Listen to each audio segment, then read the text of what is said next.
Et oui, je reconnais là-dedans le réseau, puisque moi, quand j'étais à la DAS, on nous emmenait à un château. Un château, d'accord. Oui. Qui ont? C'est-à-dire des éducateurs? Les éducateurs, les directeurs du foyer où on était. Donc on allait dans des châteaux, je voyais ce qui se passait, les enfants qui... Qu'est-ce que vous voyez? Des enfants qui disparaissaient.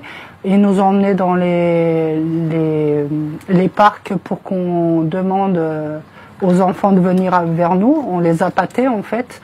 Après, les assistantes sociales accusaient les parents comme quoi ils s'occupaient pas des enfants, alors que c'est pas vrai. C'est la DAS qui les kidnappait en fait.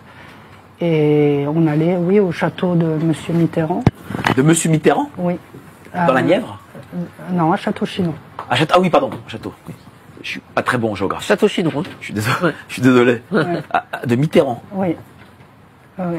Donc il y a beaucoup de, j'ai beaucoup de cassettes vidéo aussi, qu'à l'époque c'était des cassettes vidéo où on me demandait souvent de chanter pour ces gens-là, des gens très importants que j'éviterai de citer les noms parce que au jour d'aujourd'hui je sais pas ce qu'on me ferait si. Monsieur Mitterrand était présent?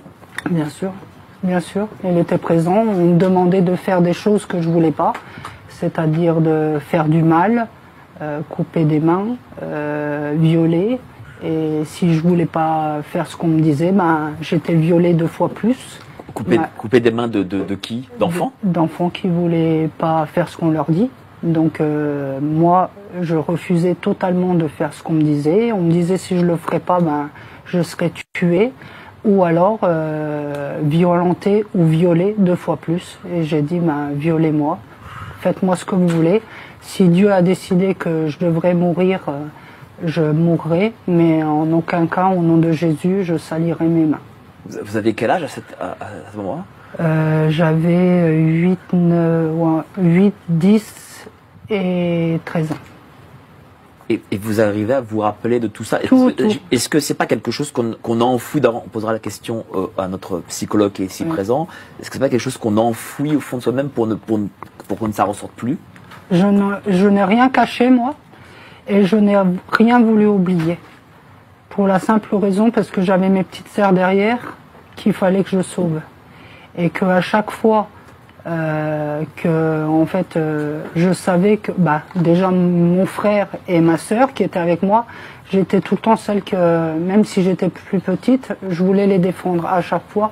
Et moi j'ai toujours eu la foi. Donc pour moi, fallait pas laisser ça comme ça. Et moi, à aucun moment j'ai oublié tout ce que j'ai vécu, rien.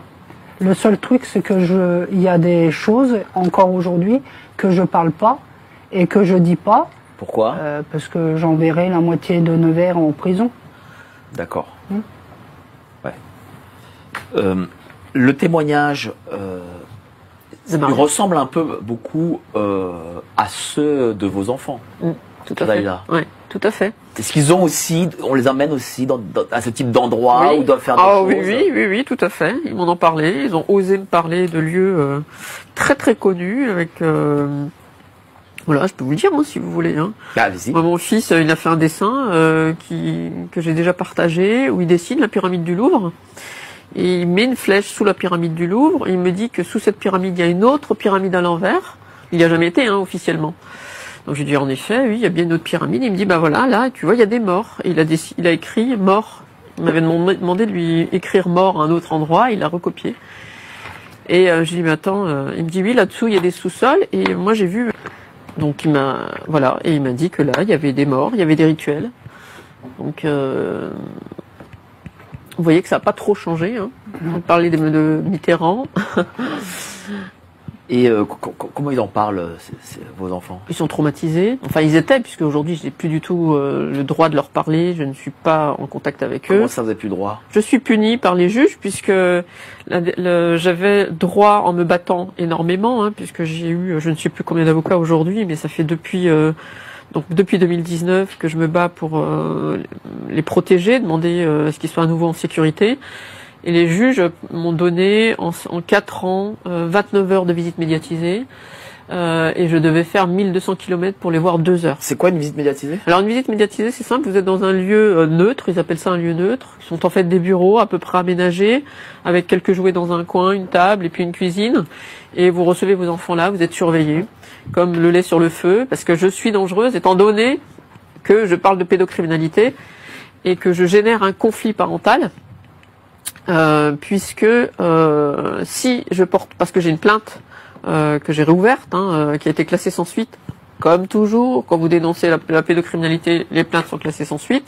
Donc là, j'ai demandé, je me suis porté partie civile avec Maître Pichon, vous connaissez. Bien sûr, qui lui aussi qui est avocat, voilà. Et qui a des problèmes aussi avec l'ASE pour le coup. Bah voilà, forcément. C'est le deuxième avocat que je connais qui a des problèmes avec l'ASE. Il y a aussi failli être désenfanté, comme par hasard. C'est quand même surprenant, hein. Bref, et donc on a le but du jeu, c'était de rouvrir cette plainte pénale, puisqu'on a quand même des grosses preuves. On a des dossiers médicaux, on a des témoignages des enfants, on a des appels téléphoniques flagrants délit chez le père. Enfin, j'ai pléthore de preuves, plus les expertises. Et là, je demande, donc cet avocat cherche à rouvrir donc le dossier qu'il arrive même pas à obtenir pour continuer cette plainte. Et là, j'ai la dernière audience donc de janvier 2024. La juge des enfants avait suspendu les visites médiatisées à partir de septembre. Alors, j'avais vu mes enfants, je crois 3 fois 2 heures. Et elle les a suspendues parce que j'ai fait un petit passage de 5 minutes, même pas 30 secondes, je crois, sur Arte, au nom de la MAPIF, où je parle de la dangerosité de la pédocriminalité non traitée et non... Est-ce que derrière, parce que souvent, en tout cas, quand une affaire à peu près, on va dire normale, entre guillemets, c'est la mère qui a la garde. Bon. Est-ce que derrière le fait que vous n'avez plus la garde, que vous ne pouvez plus voir vos enfants, seulement les 20 heures... C'est illégal, hein, faut savoir que c'est illégal. Hein. Oui, mais est-ce que derrière, il y a... allez, je mets les pieds dans le plat, les loges. Sans aucun doute, hein.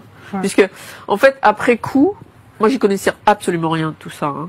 Donc, quand j'ai commencé à constater que j'étais victime de tentative de meurtre, hein, il y en a quand même un, j'ai porté une seule fois plainte à l'époque, il est allé en prison quand même. Hein. Donc, la preuve que je raconte pas de crack.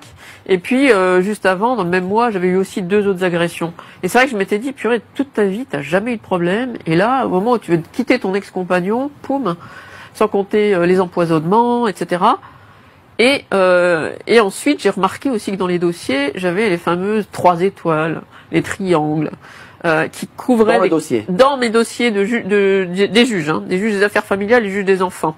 Ce que j'avais pas avant. Au moment où j'ai dénoncé la pédocriminalité, qu'on a porté plainte, comme par magie, arrivent ces 3 étoiles. Et je me suis Qu'est-ce que signifie 3 étoiles? C'est un code entre francs-maçons pour dire, voilà, on se serre les coudes, les gars.